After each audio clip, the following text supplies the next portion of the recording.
Hello and welcome to the Sosbans and Sidesteps podcast. Joining me, Big M, as always, the one and only pirate that I know, Mr. Huw Griffin.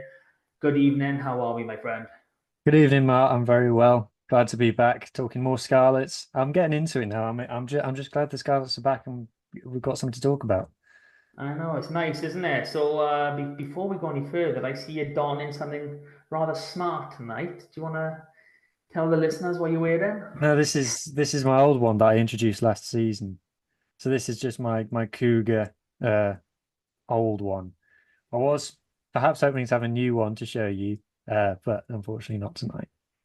No, I just saw the collar and I was like, I love the collar. Why don't they make jerseys with collars? It's just gone downhill since those days. Yeah, I think the of the new stash that we've seen so far. There was a photo of Josh McLeod going round with the training top or the leisure wear top with the collar. It's basically a polo shirt and some white slash off grey slash beige shorts that we were debating, and we were kind of like, you know what, that wouldn't be a bad idea for next season's kid. Kind of into that look. Yeah, keep it plain, keep it simple. Sometimes it's just the best way to go. Yeah, definitely. How are you, mate? How's So, things? Apart from your wonky headset. I don't. Anyone who's listening, you're not gonna be able to see this, but this is my boy's headset because he's broken about 10 of mine. It's duct taped, and I don't know if you can see the speaker. The speaker is actually the mic. Sorry, the mic is actually detached. So I'm doing my best. I'm sorry for any bad sounds. It's okay. It is my fault, but it's not my fault, I think. Okay, let's let's forget about that. First bit of news we've got is we had the video uploaded by the Scarlets for the supporters evening. So, who do you want to give us a quick rundown? Yeah, so this happens. There's this video. Well, the event obviously was a little while ago. Scarlett's published a summary of it, sort of a highlights edit to YouTube, so everyone can go and watch it there. So the panel that they had up was Derek Quinnell, they had John Daniels, Dwayne Peel, and Lee Jones. So I watched it. We're just going to pick out a couple of highlights. Derek Quinnell opened. He gave a bit of an opening speech, and he talked about what they've been talking about a lot lately, which is the young kids coming through at the Scarlets, etc., etc. Likened it to the young generation that came through in the 60s and 70s. I've just got to be honest. Okay, I appreciate that there's a very high volume of Scarlets fans who can relate to that kind of talk, and I know obviously Derek is from that era. For me, I didn't watch the Scarlets while we were at Strady, and obviously I wasn't born in the 60s and 70s. And so sometimes for me, if I refer to myself as the younger generation of fans, even though I'm not even that young anymore, um, it's not something that I personally, as a fan, connect to that much. So I understand there's a place for it, and I don't think we should forget it. But I don't know your thoughts, mate. I feel like we should. It gets mentioned a bit much for me. I don't know what you think. Yeah, there is obviously a place for it. That place might be at special events, anniversaries, Q&As. I mean, I'm that little bit older with rugby, obviously not a great deal older than you, but you are sub 30. I gotta remind people of that because you are still a baby. But I grew up in the Ronda, so I never had the luxury of going to Stradi. I saw them plenty of times on Sardis Road. I loved that experience. But yeah, history is a major part of who we are and what we base ourselves off. But what we are doing now and what we're going to do in the future is probably should take precedence. Yeah, yeah. I think for me as a fan, I'm more about the here and now and looking forward. Like I said, there's definitely a place for looking back. I'm not saying we should never do it, but for me, it's not. It wasn't the most interesting bit of the talk, personally. That's just my opinion. Next, we had John Daniels. So he spoke a bit more about the commercial situation with the club and the funding situation. So he obviously talks about the cuts that we've had, and with this season looking to be the lowest funded season that we're going to have in a long time. He did say that 90% of season membership was achieved. So this was well over a month ago now. So maybe we're close to achieving that budget now. Hopefully, if anybody's listening hasn't renewed their season ticket or was umming and ahhing, I would say go for it. They said that would make a huge difference to them. John then talked about increasing comms and talking to the fans more. So he said that the best way you can do that is to sign up to their email newsletter, which is good. It's good that that exists. I would say that it's there's still other ways they could do it. Things like TikTok and YouTube and things is a lot more accessible again for younger fans. That's how younger fans prefer to consume content and comms and things. Tweets, videos on Twitter, maybe even videos on Facebook as well. I think that would be, and Instagram. How can I forget? Just things like that. I think it would be a way of reaching even more people. Yeah, I mean, something that I thought might have been the start was the question marks we saw last week on the shirts, and then there was actually I think it was on TikTok a video of Fafita counting down his 10 best Scarlets. I can't remember who was actually on the There's a list, but I TikTok think they were. filter. Oh, I need to do it actually. That reminds me. Maybe Yeah, I'll do it after the pod. Yeah. yeah. So Fafita done that, and I think it was ported through the Scarlets as well. So those things are always a hit, especially with players. And you can double up with someone like Fafita, he is world class. There's no doubt in anyone's mind how good Fafita is. Yeah. So to get someone of that standing, do your comms, etc., is brilliant. Yeah, and then we went on to Dwayne. So I actually was quite impressed with how Dwayne spoke, especially when he's a bit like Scott Snedden in that when you actually get him talking about individual players, he really starts to get going and wants to tell you about them. So that's quite nice to see. And I think that's why so many people talk about they back him as a coach because he definitely really cares about the players and wants to improve the players. So he said he was talking about the squad, and he's saying how because we've obviously lost a lot of legends at the Scarlets in the last 12 months, Sheriff and Foxy being foremost amongst that, Scott Williams also being another one who got a mention. The squad feels very different now, says Dwayne, and there's a different dynamic about it, and we got that when we've spoken to a couple of people behind the scenes as well, and this giving examples of someone like Ryan Elias really being able to step up now and kind of stick his chest out as one of the senior players, which is good. I think it was definitely time for that in the squad. And he said that he really put some emphasis on the leadership. So it sounds like Sam Costello could be someone we see wearing the armband at some point this season. Probably not a squad captain, but he was been a leader on the pitch for the last 12 months massively. So I think that would be a natural progression. Joe Roberts was another one who he mentioned as being a leader on the pitch and off it. So that's exciting. Massively back that. What else did he talk about? There's been a big emphasis on conditioning and fitness of the forwards in particular, which is, I think, a positive, something that we needed. And that was, the last thing that Dwayne said, last couple of things that Dwayne said was he came across as very clued up and knowledgeable about the under 18s, which we're reassured by. Obviously, Scarlet's under 18s was fantastic last season, and sounds like he's got development plans in place for lots of specific members of that, and there has been under 18s have been brought into senior training already during the preseason, and he talks about the new law changes for rugby all over the world as potentially suiting the Scarlets. Particularly the one he picked out was you have to go back to retreating to be put onside for a kick. And he said that will suit us. It will create more space, create more opportunities for counter-attack. Other than that, there wasn't much from Lee Jones. He just introed himself, gave a bit of a background. So Lee Jones is definitely someone I want to hear more of in the future. So yeah, that was my notes. Yeah, so every time I've spoken with anyone regarding Peel, he's a great talker.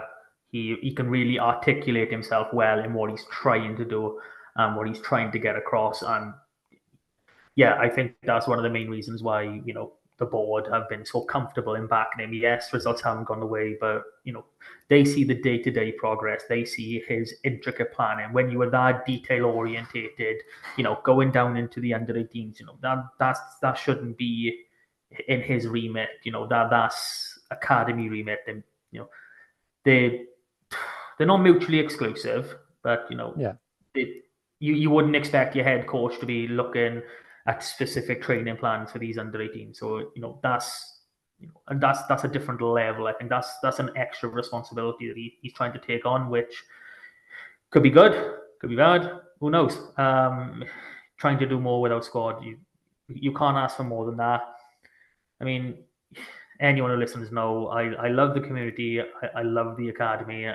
There's so many great boys. That come and go.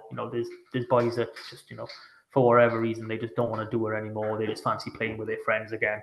But yeah, the academy is filled with loads of really great and talented players, and not just the ones who've graduated into the senior academy this year. There's still boys in that under 18 setup who will be good to go in a couple of years.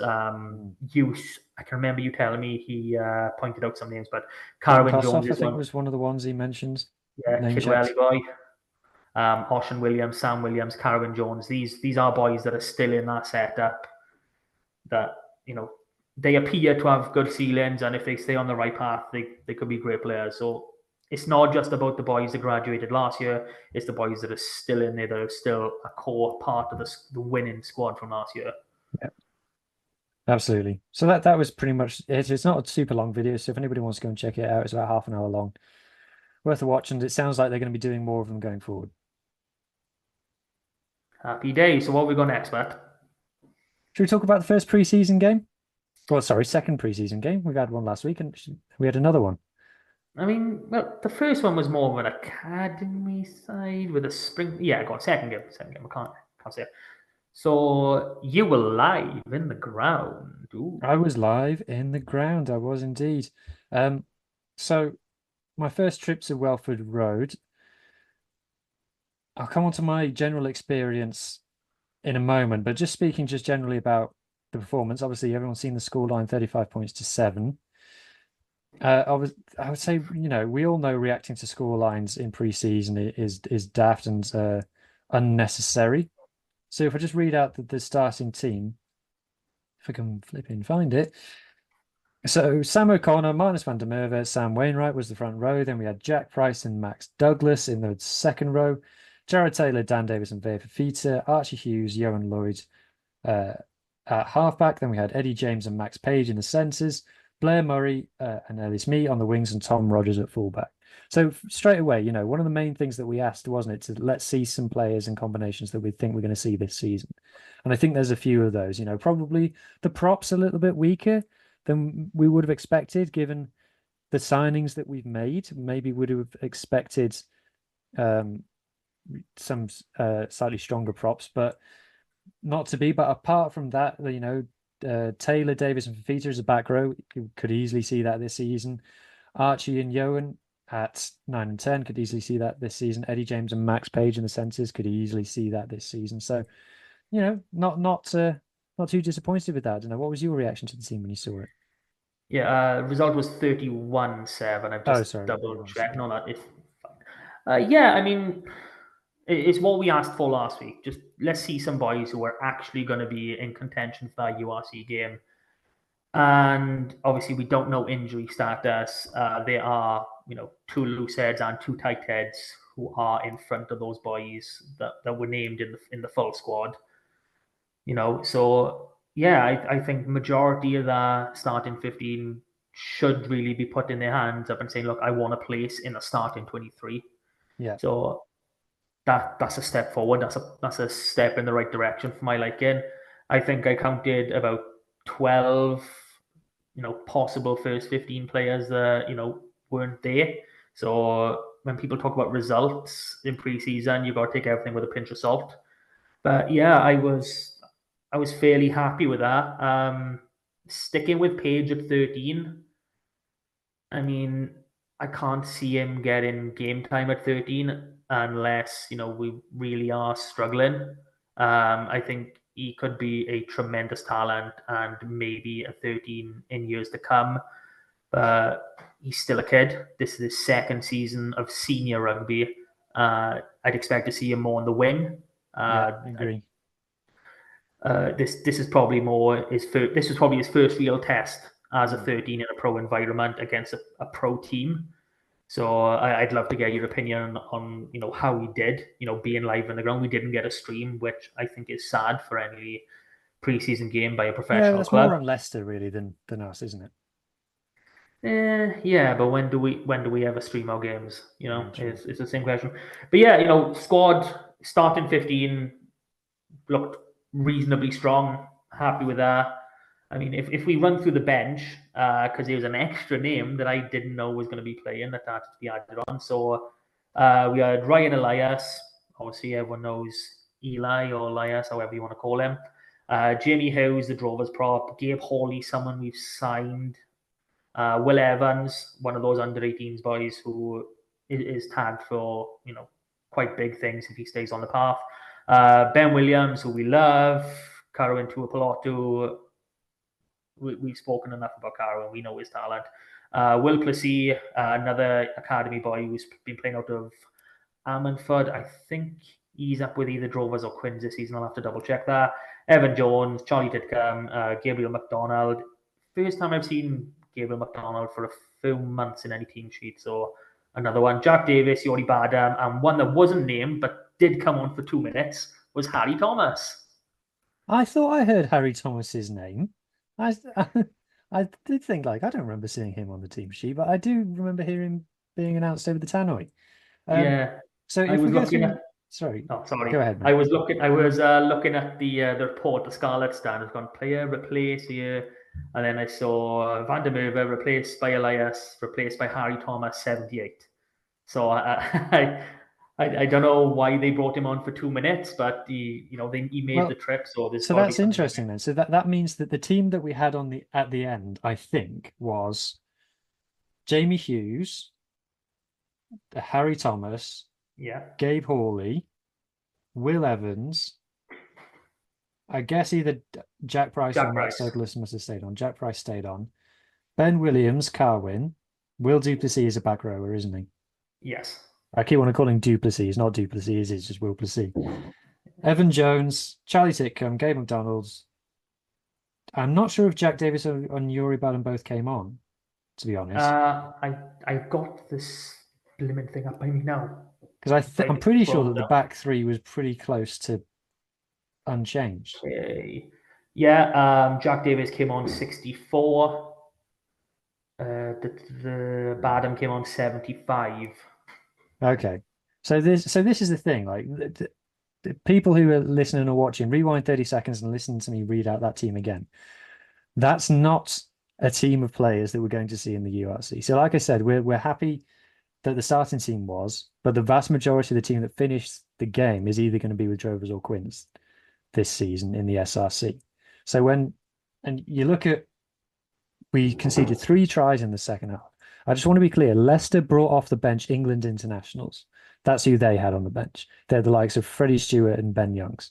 They brought on, and they scored 3 tries against us. One of them in the second half. One of them was a tap and go, just caught us napping. So I'm not taking anything from that. And one of them was a crossfield kick with the clock already in the red in the 80. So they created, if you like, from normal play 1 try in the second half against a team of SRC players. So this is what I'm saying.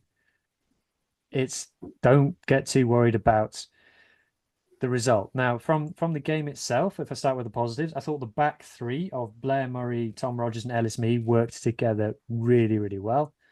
Blair Murray had one great break. Ellis Mee is massive. He's 8 foot tall. And he very much looks like a school kid. His jersey's too big and his socks are rolled down and his hair's all messy. But he's huge. It's ridiculous. Um, Tom looks a little bit rusty, I'll be honest, but didn't put too much of a foot wrong. It was very noticeable that we kicked a lot more than last season.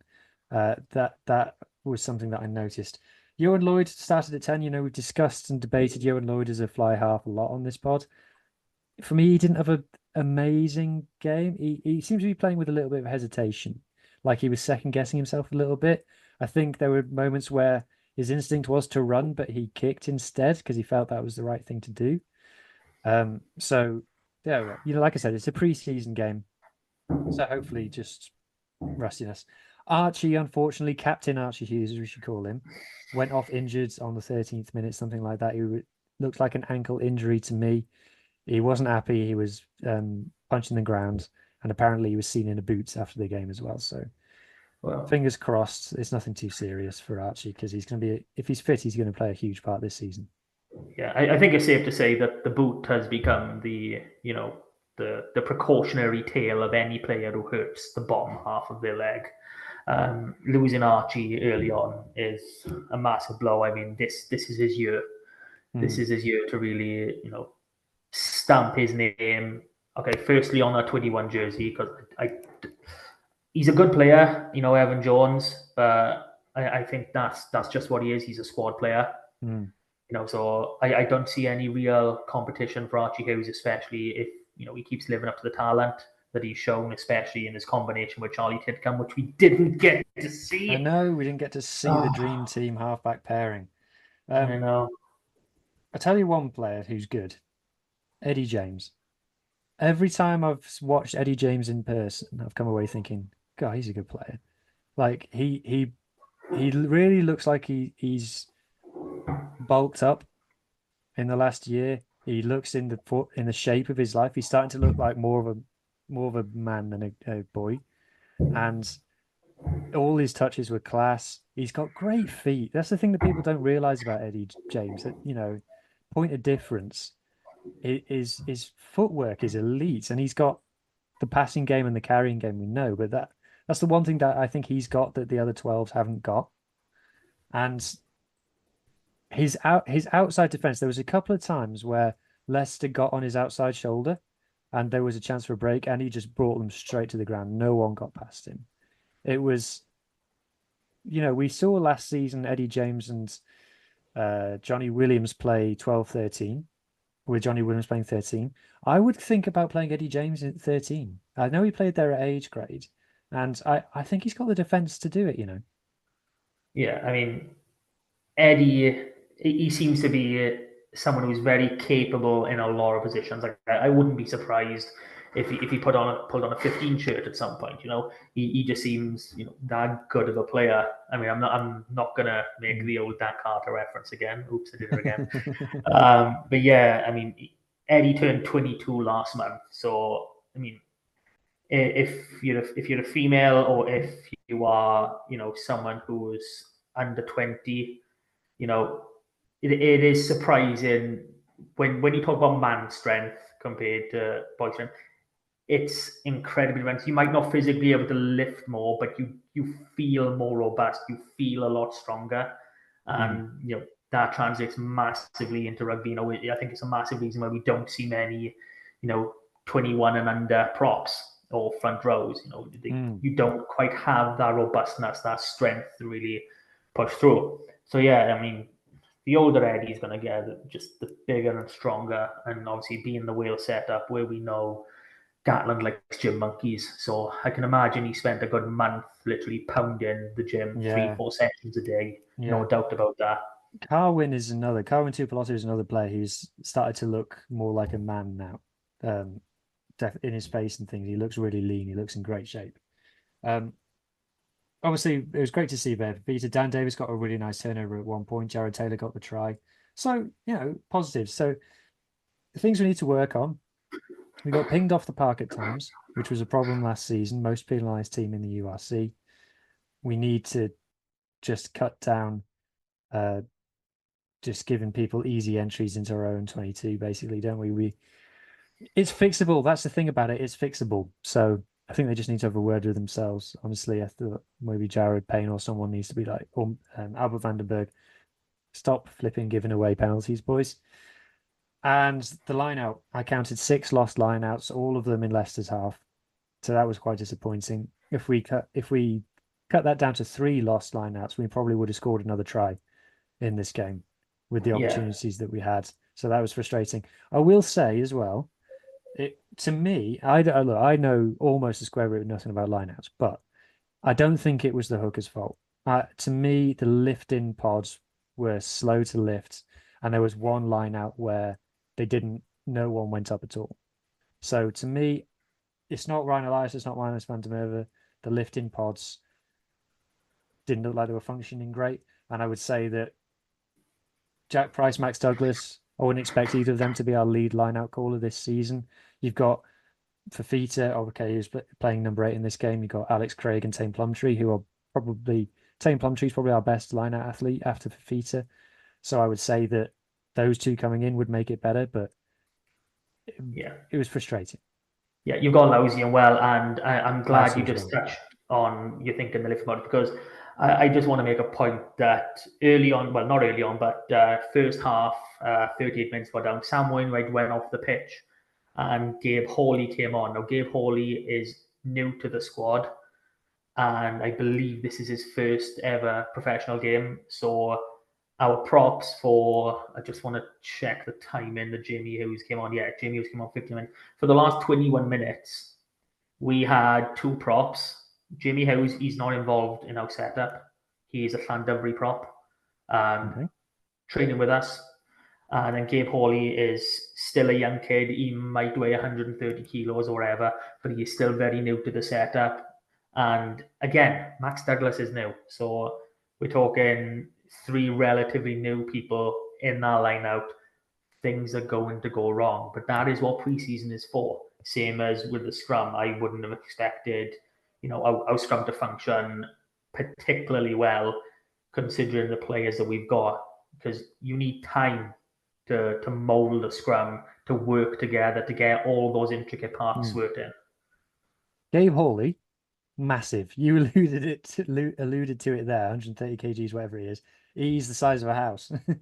He is a big kid. It was very noticeable, even sat up in the stands.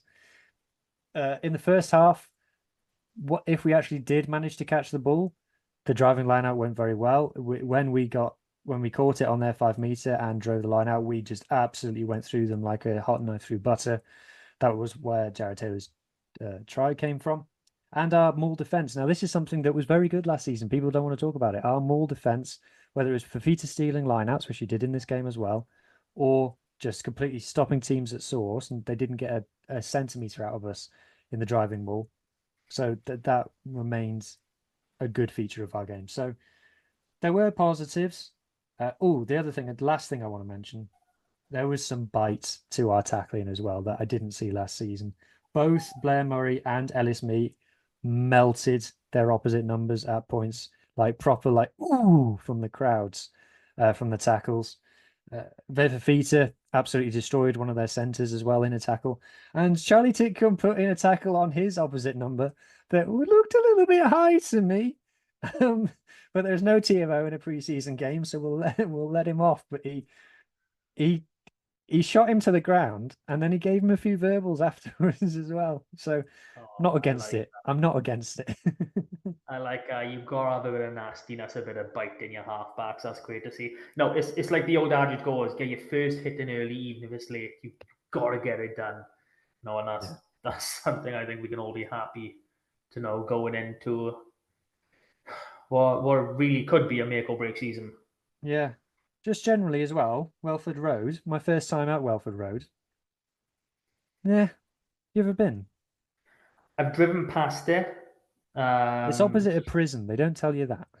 yeah, I mean, I'm not going to go into the circumstances why I was there, but yeah, I drove past it. I didn't really know it was there until someone pointed out to me.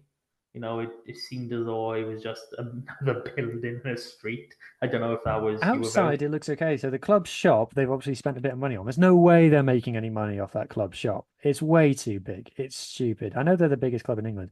They also sell brown bros in the club shop. How do you know if it's an English rugby team? They're selling brown shoes, brown leather shoes in the club shop. Uh, Honestly, it was just big. Biggest club in England, most successful club in English rugby.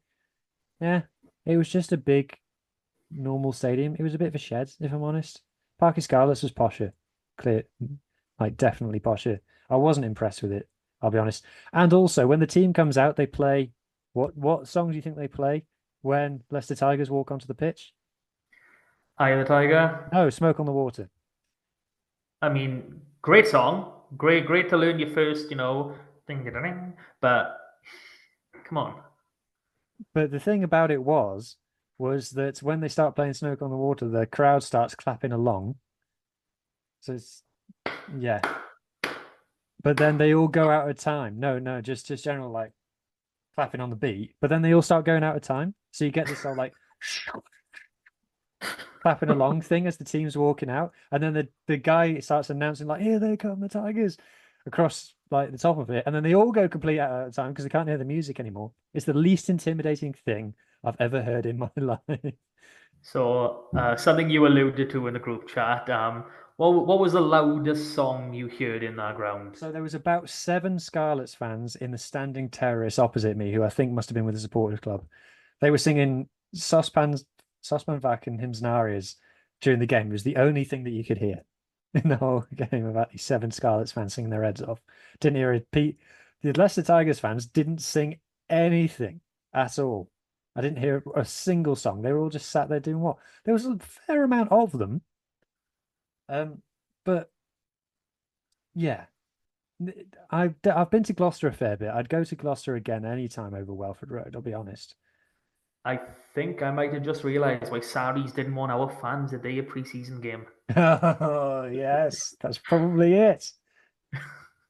It's gotta be. Is that everything we've got from Welford Road, or do we have any more trade secrets from the Leicester Smokes, the Waters? What are we calling them? The Leicester smoke on the waters. No, that was about it. That was about it.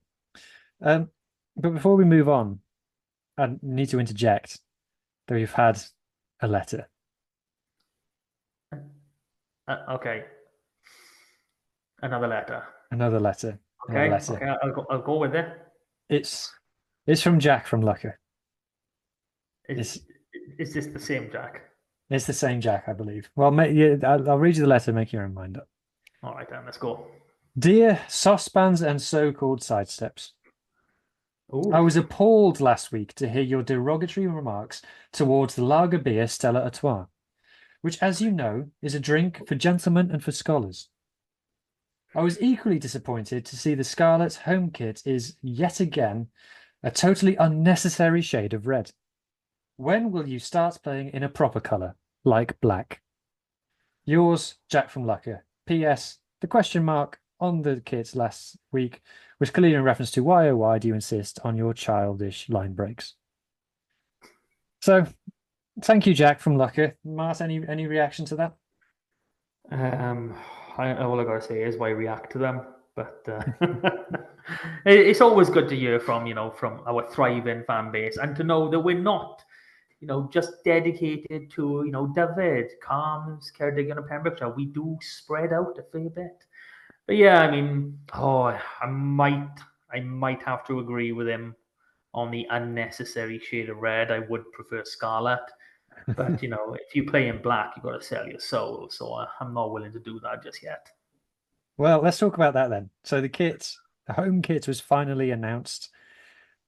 We, by hook or by crook, managed to get pictures of the whole thing.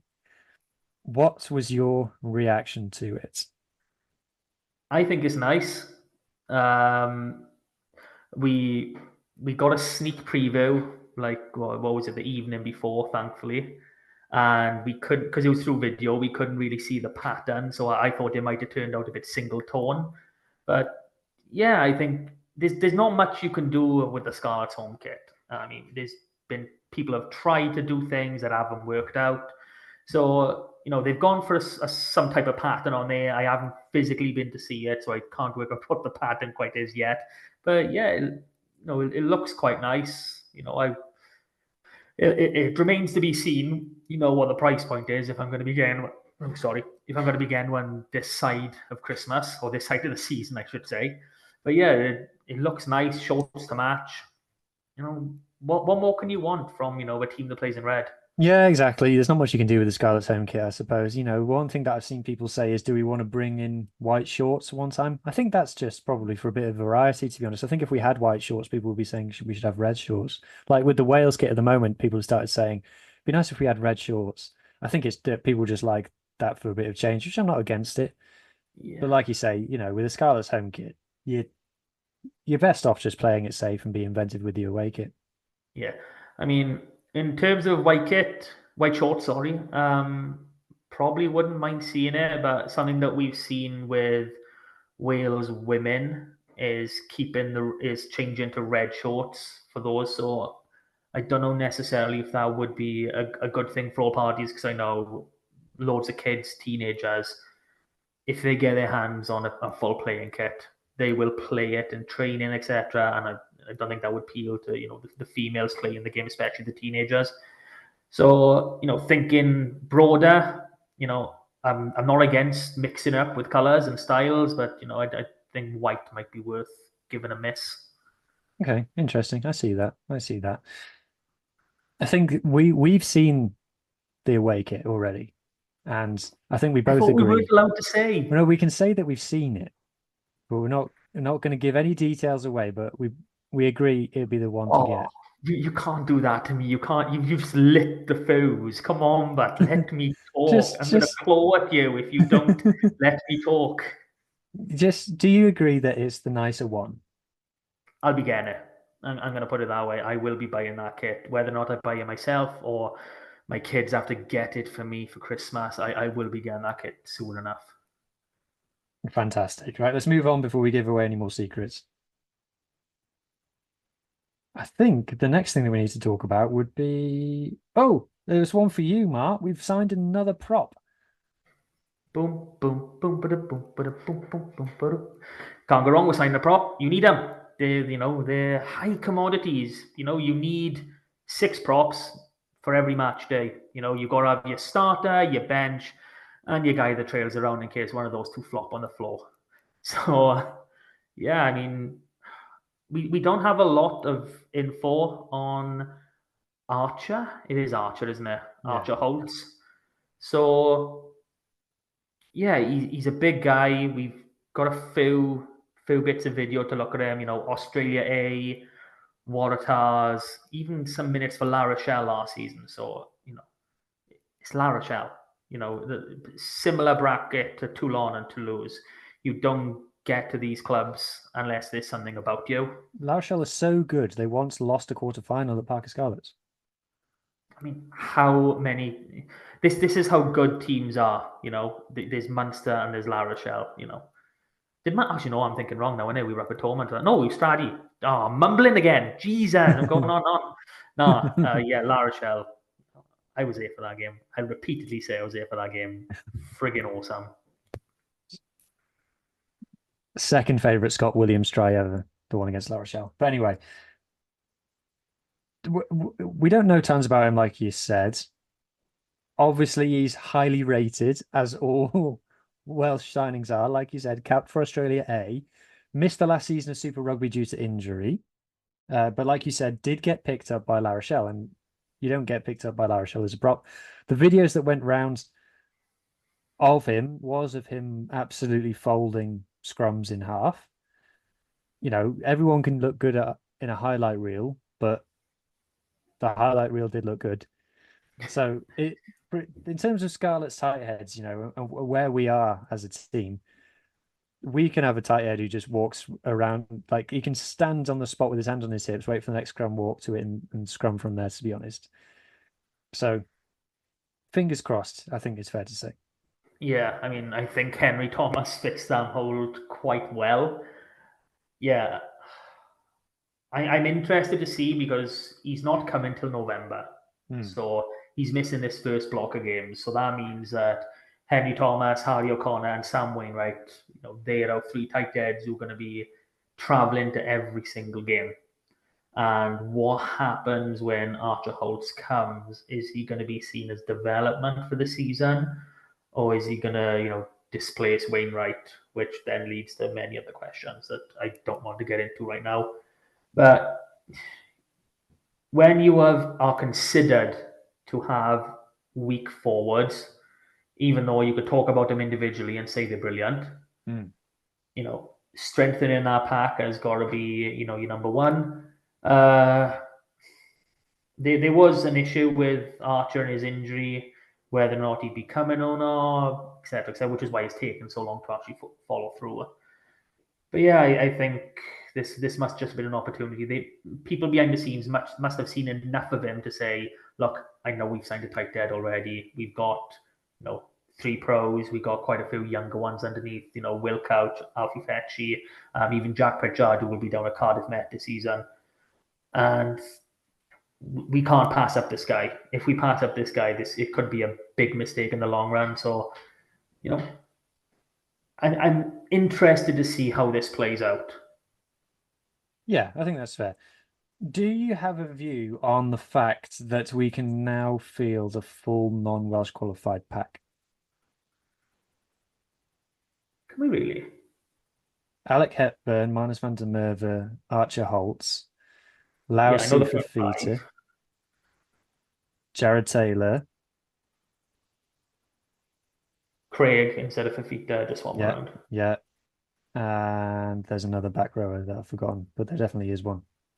Okay, let me have a quick look in my spreadsheet. I love a spreadsheet.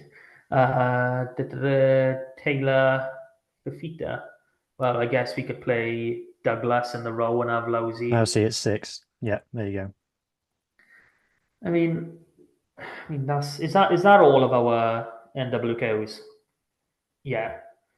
Well, with the Scarlets, we don't have any problems producing backs. So yeah, I think forwards are where we need these types of players. So I mean, I can't see us ever fielding the full eight. Whether or not they ever make it onto the pitch at the same time together, that's to be seen. It'll never But happen. We'll never field a full 8 of no, I mean, non-Welsh qualified. we could do a 3 and a 5 or Hmm. whatever. I think there's a way that they'll get all on the pitch. There's a possible way. Maybe get 6. I think 6 will be the maximum. We'll see. But it doesn't make me uncomfortable. It makes me sad in the lock department because we've got good young players there. I don't think we really needed to bring in Max Douglas. Yeah, people might go, oh, we've been crap in there or whatever. There's loads of different reasons. And the only reason I'm saying that is because we picked up a young boy last season, Ed Scragg, who was head and shoulders a brilliant player for the Drovers all season. He's really ready to take that next step, but he's now blocked by another NWQ, and he actually ended up playing for Bath on permit or whatever you call it against Cardiff this past week. So no, signing these players is great and all. It's great to have NWQs, top quality players. If it proves to be that way, Douglas, we haven't seen anything otherwise. But there is that backing of you are blocking someone coming through, which is I don't think he was a necessary signing considering these players, but yeah, Well, on why we signed Alex Douglas, because we all kind of scratched our heads. I think there was a time last season where it looked like Lousi was going to be off, and then Alex Craig has given an interview to Roby Pass this last week in which he intimated that he might be off at the end of this season. He openly said that he's had talks with Edinburgh and Glasgow, and he said that his priority is to play for Scotland. So if he wants to play for Scotland, can't hold that against him. So that maybe that's why we have signed an extra non-Welsh qualified lock, is because we are losing one of them. yeah. I mean, I know we went through this, in the last couple of months where we were thinking, well, is Alex Craig going to stay or go? We had the whole thing. I think it was around New Year's about Lousy. Well, actually, all season, I think it was about Lousy. I think I heard rumors, from quite early on about him possibly going to Moana Pacifica.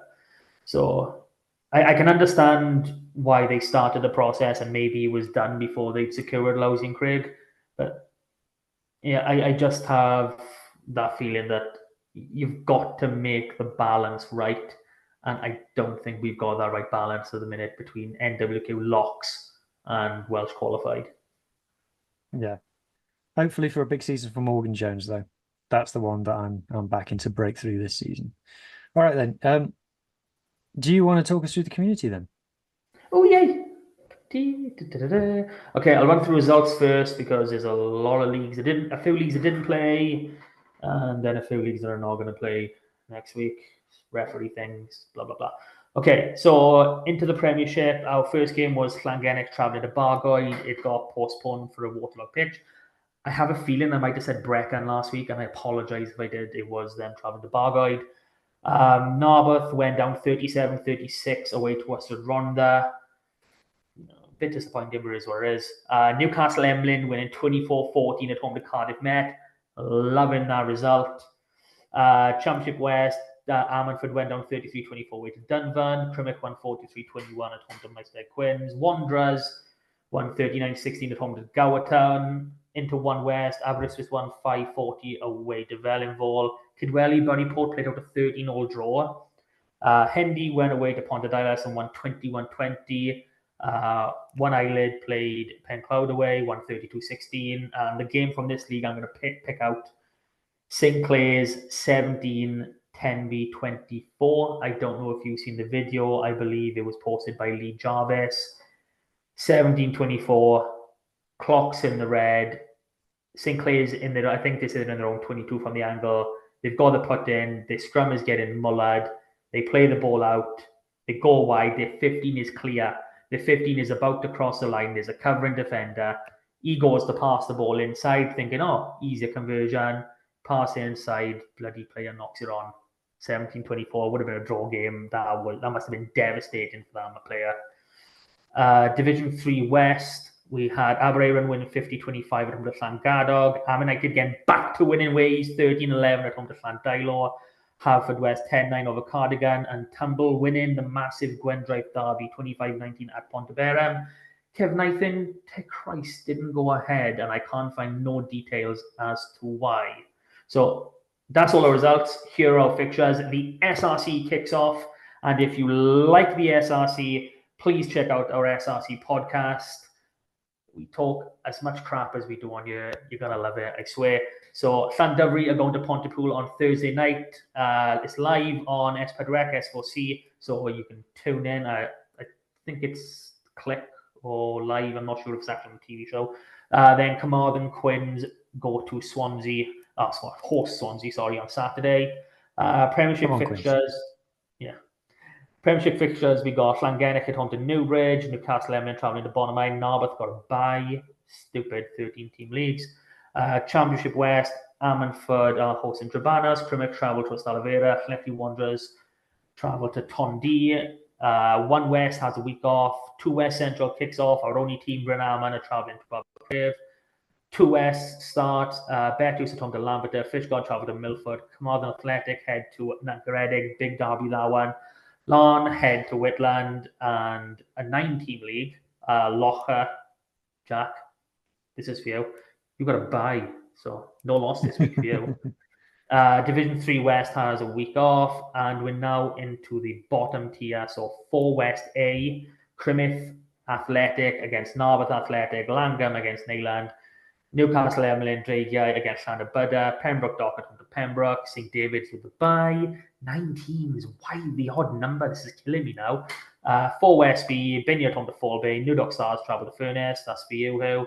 Tregaron going to Llandibby, Pantyfynon hosting Pennebank, and Trinsaran hosting Pontyates. Another big one there. That's all our senior men's rugby. We do have some younger games for you. So the Dewar Shield kicked off last Wednesday when Ceredigion travelled to RGC West and ran out 51-7 winners.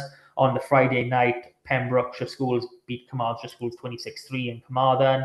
And Mynydd Mawr carried on as they always do, 50-0 at home to Llanelli Schools.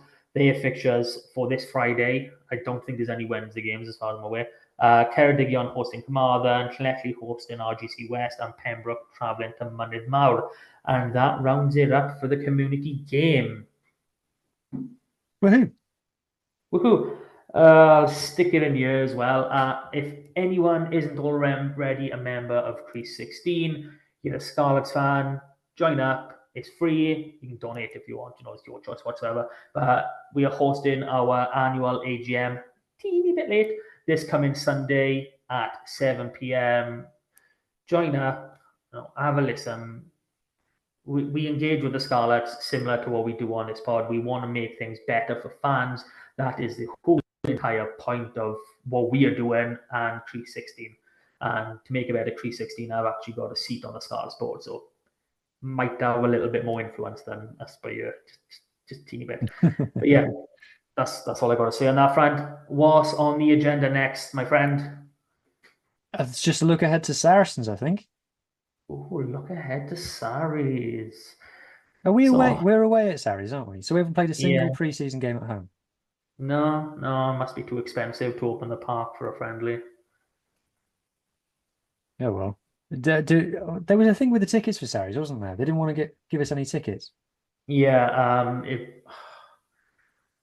I can't remember where I saw it, but obviously someone from Saracens responded to Scarlets fan saying this is going to be for Saracen season ticket holders only. We're not giving out any tickets, blah, blah, blah. This is something that Crease 16 did as well. Our man on the board, he pushed John Daniels and co to find out what's going on, let us in. Limited number of tickets, if I'm right on that front, but we have now got some fans who are going, so anyone who will contribute to that. Did I hear a rumor that Saracens sent us paper tickets? Yes, they have. If there was ever, if anybody didn't already dislike Saracens, like I one of the mean, least liked rugby teams in the world, just managing to do something even less likable. yeah, I mean, don't get me wrong. I do love a ticket stub. I if I could collect them again, like I did when I was younger, like I had this, big glass tankard for my 21st, and the first thing I did, I was filled it with all the ticket stubs throughout the years. That was the first thing I did, and I loved it. But it's a choice. We live in the digital age. A physical ticket should be a choice nowadays. Exactly, And to be honest, I would have thought Sarries would want the opportunity to fill their stadium up with our fans, but apparently Well, not. it's money at the end of the day, and am I right in thinking Saris are not one of the better followed sides? They are second bottom or third bottom attended team. Well, they've got Well, the big game, which is literally what it's called, the big game every year, where they suddenly get 60,000 fans from somewhere compared to the 8,000 fans they get all the rest of the year round. I'm not saying that they give tickets away for free for that, but it's an anomaly in the stats, shall we say. yeah. So I don't understand why if you got relatively low numbers anyway, why you wouldn't want to try and fill your ground. I mean, they're not obligated to open all of their stands either. Just fill certain ones, make it cheaper for you, steward in food and beverage costs, etc., etc. There's ways to do it, but to really say, "Oh, no away fans for this one, thank you, bye." I Yeah, think that's exactly. Exactly. Oh well, so so. what are you hoping to see from the Scarlets then?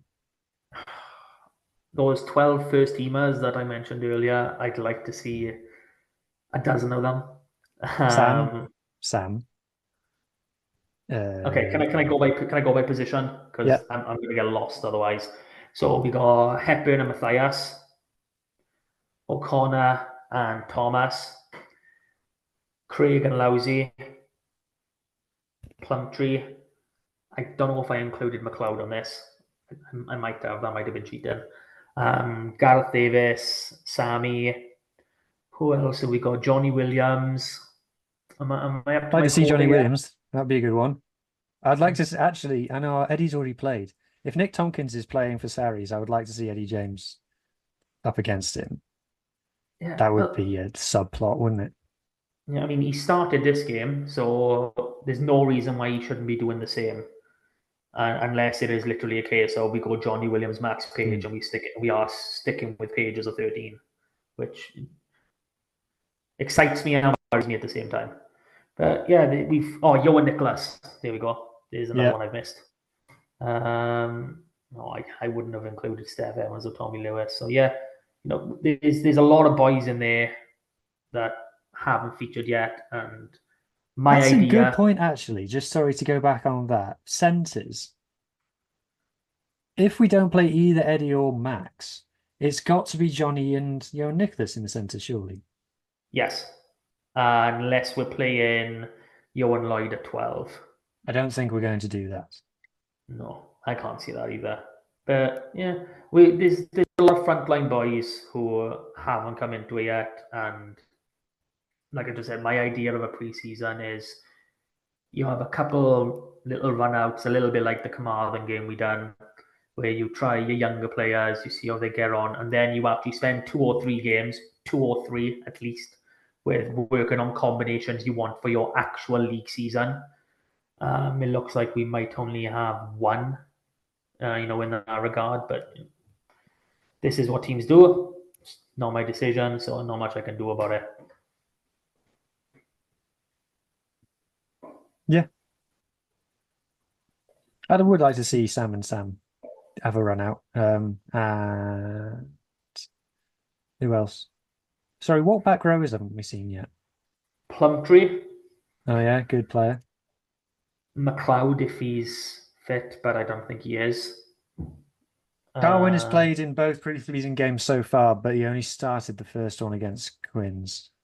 Yeah, I mean, I wouldn't expect Fafita to start No. this one, No. or if he does, he'll only play a half. So I'm probably expecting something similar. I think Taylor might be moved to 8.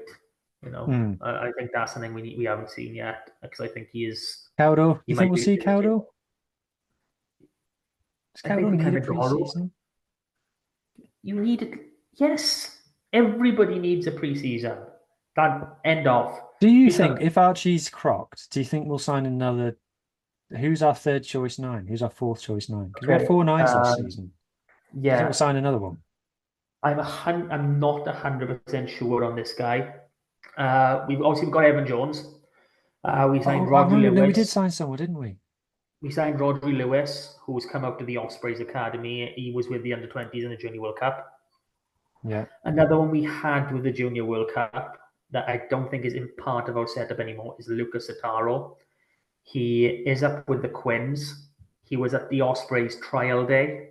I don't know if he's on some sort of deal with them, but if he's not, I've no doubt that we can pull him in. And all else fails, Lee Reese at the Drovers is an amazing player to have in, even if it's just Monday to Friday, if possible.